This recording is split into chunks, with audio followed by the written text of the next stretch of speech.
എല്ലാവർക്കും നമസ്കാരം. മറ്റൊരു വീഡിയോയിലേക്ക് സ്വാഗതം. ഇന്നത്തെ വീഡിയോയിൽ നമ്മൾ അടുത്ത ആഴ്ച വാങ്ങാൻ പറ്റുന്ന കുറച്ച് സ്റ്റോക്സാണ് നമ്മൾ നോക്കാൻ പോകുന്നത്. അതിൽ ആദ്യം നോക്കാൻ പോകുന്ന സ്റ്റോക്ക് എന്ന് പറയുന്നത് RBZ ലിമിറ്റഡ് എന്ന് പറയുന്നൊരു സ്റ്റോക്കാണ്. ഇതിൻ്റെ കറണ്ട് മാർക്കറ്റ് പ്രൈസ് എന്ന് പറയുന്നത് 136 രൂപ 10 പൈസയാണ്. സോ ഇതൊരു ബൈയിങ് ഓപ്പർച്യൂണിറ്റിയിൽ നിൽക്കുന്ന സ്റ്റോക്കാണ്. RBZ എനിക്ക് തോന്നുന്നു 2023 ലാസ്റ്റ് ഡിസംബർ ആ ഒരു ടൈമിലാണ് IPO ലിസ്റ്റ് ചെയ്തത്. സോ മാർക്കറ്റ് അവിടെ നിന്ന് ഒരു നല്ലൊരു പുള്ളിങ് തന്ന ശേഷം തിരിച്ച് മാർക്കറ്റ് അതേ ഡൗൺ ട്രെൻഡ് എന്ന രീതിയിലേക്ക് വന്നിട്ടുണ്ടായിരുന്നു. അതിനുശേഷം മാർക്കറ്റ് ഇവിടെ നിന്നാണ് ശരിക്കും ഒരു മാർക്കറ്റ് സ്ട്രക്ചർ എന്ന രീതിയിൽ ഒരു മുകളിലേക്ക് പോയി താഴെ വന്ന് വീണ്ടും മുകളിലേക്ക് പോയി താഴെ വന്ന ശേഷമാണ് കയറിപ്പോയിരിക്കും. ഇതൊരു ഒരു ബുള്ളിഷ് ഓർഡർ ബ്ലോക്ക് എന്ന രീതിയിൽ കൺസിഡർ ചെയ്യണമെന്നുണ്ടെങ്കിൽ മാർക്കറ്റ് ഇവിടെ വന്ന് ഇവിടുത്തെ ലിക്വിഡിറ്റിയും കൂടെ ടേക്ക് ചെയ്തിട്ടുണ്ട്, മുകളിലേക്ക് ഇവിടെ കയറുന്നുണ്ട്. ഓക്കെ, ഡെയിലി ക്യാൻഡിൽ നോക്കുന്ന സമയത്ത് വീണ്ടും ഒരു റെഡ് ക്യാൻഡിൽ ഇവിടെ ഫോം ചെയ്തിട്ടുണ്ട്. മേ ബി ഇതൊരു ഓർഡർ ബ്ലോക്കായിട്ട് വർക്ക് ആവുകയാണെന്നുണ്ടെങ്കിൽ തിരിച്ച് ഒന്നില്ലെങ്കിൽ ഈ ഒരു ഹൈ കട്ട് ചെയ്ത ശേഷം തിരിച്ച് മാർക്കറ്റ് താഴേക്ക് ഇറങ്ങിയിട്ട് കയറാനുള്ള പോസിബിലിറ്റി ഉണ്ട്. അതല്ലാന്നുണ്ടെങ്കിൽ ഇവിടെയുള്ള ഈ ഒരു ലിക്വിഡിറ്റിയും കൂടെ ടേക്ക് ചെയ്തിട്ട് മാർക്കറ്റ് കയറാനുള്ള പോസിബിലിറ്റി ഉണ്ട്. സോ നമുക്ക് ഇവിടെ തന്നെ നമുക്കൊരു ബൈയിങ് ഓപ്പർച്യൂണിറ്റി തന്നെയാണ്. മാർക്കറ്റ് എങ്ങനെ വേണമെങ്കിൽ റിയാക്ട് ചെയ്യും. കാരണം നമുക്ക് ഇപ്പോൾ ഈ താഴെ വരട്ടെ എന്ന് പറഞ്ഞിട്ട് വെയിറ്റ് ചെയ്യുന്നതിന് ശേഷം മാർക്കറ്റ് ഇവിടെ നിന്ന് കറക്റ്റായിട്ട് കയറി ഇവിടെ നിന്ന് ചെറിയൊരു പുൾ ബാക്ക് തന്നിട്ട് ഒരു റീട്രേസ്മെൻറ്റ് എന്ന രീതി തന്നിട്ട് നേരെ ഈ ഒരു ഹൈ ടേക്ക് ചെയ്യാൻ അല്ലെങ്കിൽ ഇവിടെയുള്ള ഹൈ ടേക്ക് ചെയ്യാൻ വരികയാണെന്നുണ്ടെങ്കിൽ നമുക്ക് നല്ലൊരു ഓപ്പർച്യൂണിറ്റി മിസ് ചെയ്യും. ഓക്കെ, അപ്പോൾ നമുക്ക് ഇവിടെ നിന്ന് തന്നെ ഒരു ബൈയിങ് ഓപ്പർച്യൂണിറ്റി പ്രതീക്ഷിക്കാം. കാരണം മാർക്കറ്റ് എങ്ങനെ വേണമെങ്കിലും റിയാക്റ്റ് ആവും. ഇനിയിപ്പോൾ താഴേക്ക്, കാരണം ഇത്രയും ഒരു കുറച്ച് മാസങ്ങളോളം ഇത് ഡൗൺ ട്രെൻഡാണ്. സോ തീർച്ചയായിട്ടും ഇത്രയും ഓർഡേഴ്സ് ഇവിടെ ഉണ്ടായിരുന്ന ഓർഡേഴ്സ് എല്ലാം അല്ലെങ്കിൽ സ്റ്റോപ്പ് ലോസ് എല്ലാം ഹണ്ട് ചെയ്യാനുള്ള പോസിബിലിറ്റി ഉണ്ട്. ഓക്കെ, അപ്പോൾ തീർച്ചയായിട്ടും RBZ ജ്വല്ലേഴ്സ് എന്ന് പറയുന്ന സ്റ്റോക്ക് ഒരു ബൈയിങ് ഓപ്പർച്യൂണിറ്റി ആണ്.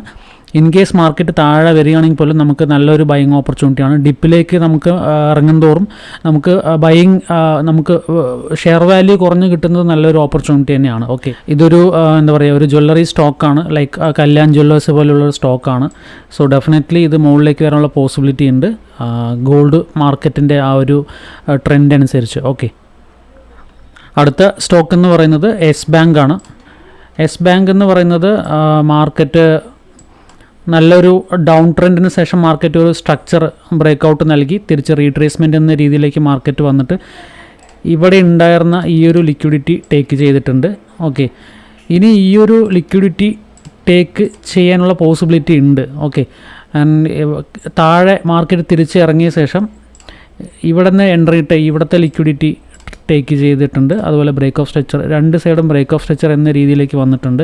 സോ ഡെഫിനറ്റ്ലി ഈ ഒരു ഹൈ എന്തായാലും ടേക്ക് ചെയ്യാനുള്ള പോസിബിലിറ്റി വളരെ കൂടുതലാണ് യെസ് ബാങ്ക് എന്ന് പറയുന്ന stock. Okay, market all time high എന്ന് പറയുന്നത് ഏകദേശം 400 രൂപ ആ ഒരു റേഞ്ചിലുള്ള ഒരു മാർക്കറ്റായിരുന്നു. അവിടെ നിന്നാണ് യെസ് ബാങ്ക് താഴേക്ക് ഇറങ്ങിയ ശേഷം കുറേ കാലം ആ ഒരു ഡൗൺ ട്രെൻഡ് തന്നെയായിരുന്നു. ആ ഒരു ബൾക്ക് ഓർഡേഴ്സ് ഫില്ല് ചെയ്യുക എന്നൊരു രീതിയിലുള്ള ആ ഒരു മൂവ്മെൻറ്റ് തന്നെയായിരുന്നു. വലിയൊരു മൂവ്മെൻറ്റ് എന്ന രീതിയിൽ വന്നിട്ടില്ല. ഓക്കെ, യെസ് ബാങ്ക് എന്ന് പറയുന്നത് ഇപ്പോൾ പതിയെ കയറി ഒരു ബുള്ളിഷ് ട്രെൻഡിലേക്ക് മാറിക്കൊണ്ടിരിക്കുന്നുണ്ട്. കുറേ കാലം അത് ഏകദേശം ഒരു 15 രൂപ 20 രൂപ ആ ഒരു റേഞ്ചിൽ തന്നെയായിരുന്നു കുറേ കാലമായിട്ട്. സോ അവിടെ നിന്നും ഒരു നല്ലൊരു ബ്രേക്ക് ഓഫ് സ്ട്രക്ചർ നൽകിയിട്ടുണ്ട്. തിരിച്ച് റിട്ടേൺ വന്ന് ഇവിടെ ഉണ്ടായിരുന്ന ലിക്വിഡിറ്റി ടേക്ക് ചെയ്ത് അങ്ങനെ ഓരോ ലിക്വിഡിറ്റി ടേക്ക് ചെയ്തിട്ടാണ് മാർക്കറ്റ് മുകളിലേക്ക് കയറുന്നത്. ഓക്കെ, ഇൻ കേസ് ഇവിടുത്തെ ലിക്വിഡിറ്റി ടേക്ക് ചെയ്ത് ഇതൊരു ഓർഡർ ബ്ലോക്കായിട്ട് കൺസിഡർ ചെയ്യുകയാണെന്നുണ്ടെങ്കിൽ ഏകദേശം ഇതിൻ്റെ ഒരു 50% വന്ന് ടച്ച് ചെയ്തിട്ടുണ്ട്. ഓക്കെ, ഇവിടെ ഒരു FEG ഉണ്ട്, ഒരു ഫെയർ വാല്യൂ ഗ്യാപ്പ് ഇവിടെ ഉണ്ട്. ബട്ട് പെട്ടെന്ന് തന്നെ ഒരു റിയാക്ഷൻ നൽകിയിരിക്കുന്നത് ഈ ഒരു റെഡ് ക്യാൻഡിലാണ്. ആ ഒരു റിയാക്ഷൻ വന്നിരിക്കുന്നത്, ഒരു പുള്ളിങ് വന്നിരിക്കുന്നത്. സോ മാർക്കറ്റ് ഇവിടുന്ന് കയറിയിട്ടുണ്ട്. ഇനി ഇവിടുത്തെ ലിക്വിഡിറ്റി എല്ലാം ടേക്ക് ചെയ്തിട്ടുമുണ്ട്. ഓക്കെ, ഈ ഒരു ട്രെൻഡ് ലൈൻ എന്ന് പറയുന്ന ആ ഒരു ലിക്വിഡിറ്റി ജസ്റ്റ് ടേക്ക് ചെയ്തിട്ടുണ്ട്. അപ്പോൾ ഈ ഒരു സ്റ്റോക്ക് നോട്ട് ചെയ്ത് വയ്ക്കുക. യെസ് ബാങ്ക് എന്ന് പറയുന്ന സ്റ്റോക്ക് ബൈയിങ് ഓപ്പർച്യൂണിറ്റിയിൽ നിൽക്കുന്ന സ്റ്റോക്കാണ്. മാർക്കറ്റ് പതിയെ കയറുന്നുണ്ട്. ഒന്ന് റീട്രേസ് വന്നിട്ട് കയറുകയാണെങ്കിൽ പോലും it's A buying opportunity. Okay, അടുത്ത സ്റ്റോക്ക് എന്ന് പറയുന്നത് ഹാർഡ്വെയർ ഇന്ത്യ ലിമിറ്റഡ് എന്ന് പറയുന്ന ഒരു സ്റ്റോക്കാണ്. ഇതിൻ്റെ ഡെയിലി ക്യാൻഡിൽ എന്ന് പറയുന്നത് ഒരു OBയിലേക്ക് വന്ന് നിൽക്കുന്നുണ്ട്. ഇതിൻ്റെ കറണ്ട് മാർക്കറ്റ് പ്രൈസ് എന്ന് പറയുന്നത് 29 രൂപ 25 പൈസയാണ്. ഓക്കെ, ഇതും ഒരു എന്താ പറയുക, ഒരു നല്ലൊരു ഡൗണിലേക്ക് വന്ന് വീണ്ടും മാർക്കറ്റ് ഒന്ന് കയറിയ സെഷൻ തിരികെ മാർക്കറ്റ് ആ ഒരു ഇവിടെ ഒരു നല്ലൊരു പുള്ളിങ് തന്ന ആ ഒരു ഏരിയയിലേക്ക് മാർക്കറ്റ് വന്നിട്ടുണ്ട്. ഓക്കെ, ഈ ഒരു ഏരിയയിൽ നിൽക്കുന്നുണ്ട്. സോ ഇവിടെ നിന്ന് ഒരു ബ്രേക്ക് ഓഫ് സ്ട്രക്ചർ നൽകിയിട്ട് തിരിച്ച് റീട്രേസ്മെൻറ്റ് എന്ന രീതിയിൽ മാർക്കറ്റ് വന്നിട്ടുണ്ട്. ഒരു ഓർഡർ ബ്ലോക്കിലേക്ക് മാർക്കറ്റ് വന്നിട്ടുണ്ട് ഡെയിലി ക്യാൻഡിലിൽ. സോ നമുക്ക് ഇവിടെ നിന്ന് ഒരു ബൈയിങ് ഓപ്പർച്യൂണിറ്റിയാണ്. ഇൻ കേസ് ഇത് ഇവിടുത്തെ ഈ ഒരു OB ചിലപ്പോൾ കട്ടായിട്ട് ഇവിടെയുള്ള FEGയിലേക്ക് മാർക്കറ്റ് വരികയാണെങ്കിൽ പോലും നമുക്ക് തിരിച്ച് കയറാനുള്ള പോസിബിലിറ്റി ഉണ്ട്. ഓക്കെ, ഈ ഒരു 20 രൂപ അല്ലെങ്കിൽ 25 രൂപ അതിൻ്റെ ഇടയിലുള്ളത് എല്ലാം ബൈയിങ് ഓപ്പർച്യൂണിറ്റി ആയിട്ടുള്ള ഒരു ഏരിയ തന്നെയാണ്. ഓക്കെ, വൺസ് ഇവിടുത്തെ ഓർഡേഴ്സ് ഫില്ല് ചെയ്ത് കഴിഞ്ഞ് ഒരു പുൾ ബാക്ക് തരികയാണെന്നുണ്ടെങ്കിൽ തീർച്ചയായിട്ടും ഈ ലിക്വിഡിറ്റി മൊത്തം ടേക്ക് ചെയ്യും. ഓക്കെ, ഈ ഇവിടുത്തെ ഓർഡർ ബ്ലോക്കിൽ ഇട്ട എല്ലാ ലിക്വിഡിറ്റീസും ടേക്ക് ചെയ്യും. ഓക്കെ, ഇത് ബിയറിഷ് ഓർഡർ ബ്ലോക്കാണ്.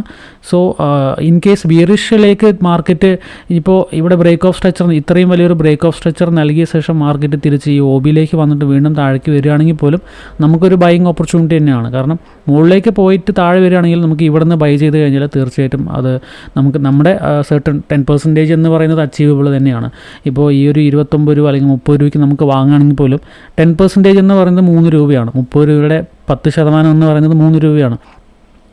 സോ 33 രൂപ എന്ന് പറയുന്നത് റീച്ച് ആവാൻ ഒരുപാട് ബുദ്ധിമുട്ടൊന്നുമില്ല. കാരണം എപ്പോൾ വേണമെങ്കിലും മാർക്കറ്റ് മുകളിലേക്ക് കയറി ഇതിൻ്റെ ഈ ഒരു ഹൈ ടേക്ക് ചെയ്യാനുള്ള പോസിബിലിറ്റി ഉണ്ട്. ഓക്കെ, അടുത്ത സ്റ്റോക്ക് എന്ന് പറയുന്നത് ഓസിയ ഹൈപ്പർ റീറ്റെയിൽ ലിമിറ്റഡ് എന്ന് പറയുന്ന സ്റ്റോക്കാണ്. ഓസിയ ഹൈപ്പർ റീറ്റെയിൽ എന്ന് പറയുന്നത്. സോ ഇതും ഒരു ബൈയിങ് ഓപ്പർച്യൂണിറ്റിയിൽ നിൽക്കുന്ന ഒരു സ്റ്റോക്കാണ്. നല്ലൊരു ഡൗൺ ട്രെൻഡിന് ശേഷം മാർക്കറ്റ് സ്ട്രക്ചർ ഷിഫ്റ്റ് വന്നിട്ടുണ്ട്. അതുപോലെ 2 സൈഡ് മാർക്കറ്റ് സ്ട്രക്ചർ ബ്രേക്ക് വന്നിട്ടുണ്ട്. സോ ഇതൊരു ചേഞ്ച് ഓഫ് ക്യാരക്ടർ എന്ന രീതിയിൽ മാർക്കറ്റ് കയറാനുള്ളൊരു പോസിബിലിറ്റി ഉണ്ട്. ഓക്കെ, ലാസ്റ്റ് ഡേയിൽ നല്ലൊരു ബുള്ളിഷിൻ്റെ ആ ഒരു ട്രെൻഡ് ഇവിടെ കാണുന്നുണ്ട്. സോ ഡെഫിനറ്റ്ലി ഇതൊരു ബൈയിങ് ഓപ്പർച്യൂണിറ്റിയാണ്. ഇപ്പോഴത്തെ മാർക്കറ്റ് പ്രൈസ് എന്ന് പറയുന്നത് 29 രൂപ 55 പൈസയാണ്. ഓക്കെ, നല്ലൊരു ഡൗൺ ട്രെൻഡിന് ശേഷമാണ് മാർക്കറ്റ് ഒരു ബ്രേക്ക് ഓഫ് സ്ട്രക്ചർ എന്ന രീതിയിൽ വന്നിട്ടുണ്ട്. ഇവിടുത്തെ ലിക്വിഡിറ്റി ടേക്ക് ചെയ്തു. ഓക്കെ, അപ്പോൾ ഈ ഒരു സ്റ്റോക്കും കൂടി നോട്ട് ചെയ്ത് വെക്കുക. അടുത്ത ഒരു സ്റ്റോക്ക് എന്ന് പറയുന്നത് ട്രേഡൻറ്റ് ലിമിറ്റഡ് എന്ന് പറയുന്ന സ്റ്റോക്കാണ്.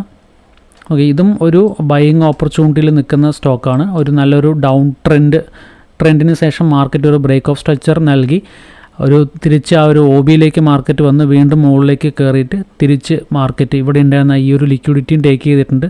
അതിനുശേഷം മാർക്കറ്റ് കയറിയിട്ടുണ്ട്. നമ്മൾ കഴിഞ്ഞ പ്രാവശ്യം നമുക്ക് ഈ ഒരു സ്റ്റോക്ക് നമ്മൾ മിസ് ചെയ്തിട്ടുണ്ടായിരുന്നു. ഈ ഒരു OBയിലേക്ക് മാർക്കറ്റ് തിരിച്ച് വന്ന സമയത്ത് നമുക്ക് മിസ് ചെയ്തിട്ടുണ്ടായിരുന്നു. ഏകദേശം ഫ്രൈഡേയിൽ തന്നെ നമുക്കത് ഐഡൻറ്റിഫൈ ചെയ്യാൻ പറ്റിയില്ല. ഓക്കെ, ഏകദേശം 37 രൂപ ആ ഒരു റേഞ്ചിൽ നിന്നും 40 രൂപ വരെ പോയിട്ടുണ്ട്. ഏകദേശം 10% ഇവിടെ തന്നെ അച്ചീവ് ആയിട്ടുണ്ട്. Okay, so market in case തിരിച്ച് വരികയാണെങ്കിൽ പോലും നമുക്ക് ഈ ഒരു OBയിലേക്ക് മാർക്കറ്റ് എത്തുന്നവരെ വെയിറ്റ് ചെയ്താൽ പോലും നമുക്ക് ആ ഒരു ടാർഗറ്റ് അച്ചീവ് ചെയ്യാൻ പറ്റുമെന്നാണ് തോന്നുന്നത്.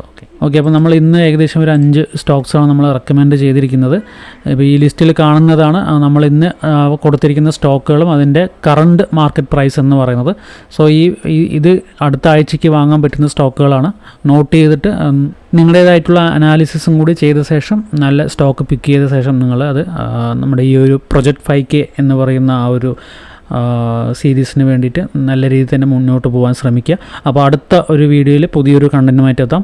Thank you.